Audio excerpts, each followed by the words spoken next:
mudik gimana ini Mas? Alhamdulillah kita sudah berbagai macam persiapan sudah kita laksanakan. Mulai dari dulu kita sudah menyelenggarakan apel ambulan, kemudian kita juga apel linsek di Polres, sampai dengan membuat pos-pos, kemudian mudik gratis juga sudah kami selenggarakan. Nah hari ini kita tinggal memantau saja, kemudian bagaimana traffic dari para pemudik ini datang ke Kabupaten. Tapi sejauh ini alhamdulillah masih aman kondisi semuanya. Mas, berapa banyak yang masuk ke Klaten Mas? Waduh, kalau jumlah pastinya mungkin dari Polres ya nanti datanya, tapi hanya saat ini melaporkan situasi masih aman. Mas, ini kemarin kalau antisipasi banjir gimana ya Mas ya? Kalau banjir ya ini kan kayak Cawas itu kan banjir tahunan ya, sehingga ya harapannya ke depan ada sinergitas dengan Balai Besar Bengawan Solo. Tidak bisa kami jalan sendirian karena atasnya itu kan memang di situ daerah aliran sungainya ini kan memang kewenangan dari Balai Besar. Nah, harapan kami ke depan Balai Besar lebih cekatan dalam rangka mengantisipasi hal tersebut. Di sisi lain kami Pemda juga ada sebuah terobosan, nanti akan kami kaji terlebih dahulu. Misalnya akan kami buat sebuah embung di sekitar sana, apakah kemudian bisa menyelesaikan masalah atau tidak. Tapi ketika kita kaji dulu, kalau memang itu bisa menyelesaikan ya nanti sesegera mungkin di tahun depan akan kita bangun.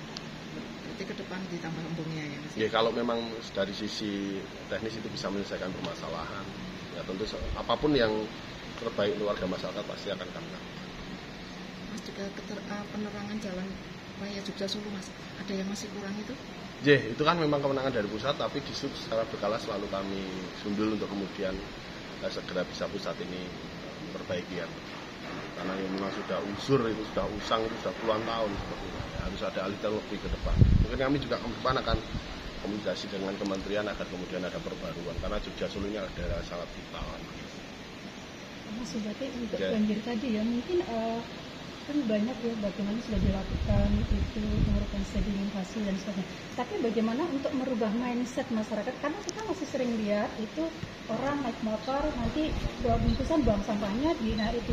Mungkin apakah kita perlu ada satgas sampah di setiap desa atau apa? Jadi sebuah peraturan itu nanti masif begitu kalau untuk merubah mindset masyarakat. Jadi alhamdulillah itu jadi salah satu program kami, yaitu Klaten yang asli, sampah teratasi. Nah, sampah teratasi ini ya tidak hanya kemudian pemerintah daerah ahli teknologi pengelolaan sampah, tapi yang paling benar, paling bapak adalah kemudian merubah habit dari warga masyarakat. Sehingga nanti ke depan kami akan bekerja sama dengan Pemdes, kami bekerja sama dengan PKK untuk kemudian menggalakkan bagaimana mengolah sampah dari tingkat rumah tangga, memilah sampah dari tingkat rumah tangga. Yang ini sudah terbukti dulu sebenarnya efektif. Sehingga ini kemudian harus digalakkan kembali. Sehingga ke depan permasalahan sampah ini justru tidak menjadi masalah, tapi menjadi berkah.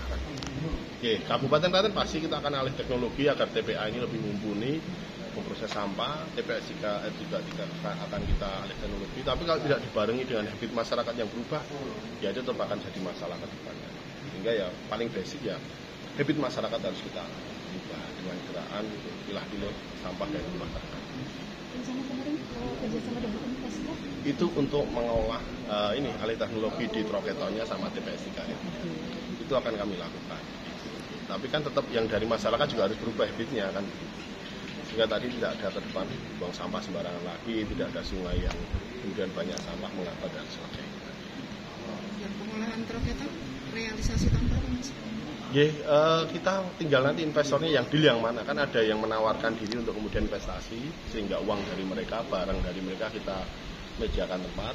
Tapi ada juga yang sistem lain yang kita kemudian harus mengeluarkan dana dari Pemda. Makanya ini kita sedang berproses, nanti mana yang kemudian bisa deal dan benar-benar realitas, baru nanti kita akan ambil.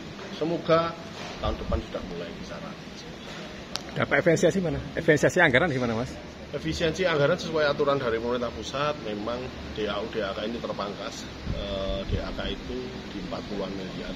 Ya, memang realitasnya seperti itu, tetapi justru bagaimana kemudian kabupaten jadi lebih kreatif kan begitu Mas, sehingga dengan segala keterbatasan, tapi kita bagaimana untuk bisa optimal dalam rangka menyalurkan warga masyarakat. Dan alhamdulillahnya dengan efisiensi ini kami jadi bisa lebih masuk ke dalam APBD Kabupaten Klaten. Yang awalnya kan ini memang sudah diketok palu pemimpin sebelumnya, sehingga kami bisa lebih mendalam, memasuki, terus kemudian ada sedikit nanti reformulasi agar kemudian ini programnya bisa sesuai dengan visi misi kami. Tapi nggak mengganggu program yang diajukan 2024 ya?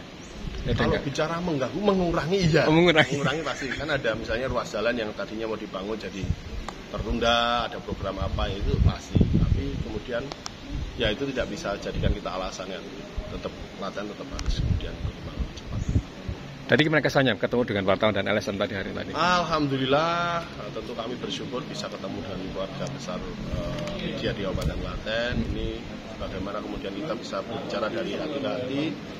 Ya mimpi besarnya ke depan Kabupaten Klaten ini menjadi Kabupaten Klaten yang lebih baik kan, baik secara realitas maupun secara media. Kadang realitasnya bagus, kalau medianya nggak bagus ya bisa jadi menjadi tidak bagus. Nah, ini tetap ya, kami ada sinkronisasi, terus kemudian ke depan sehingga Klaten ini siap, realitasnya baik, terkabarkan dengan baik, gitu aja. Siap, terima kasih Mas Anang, Mas Botek, semangat.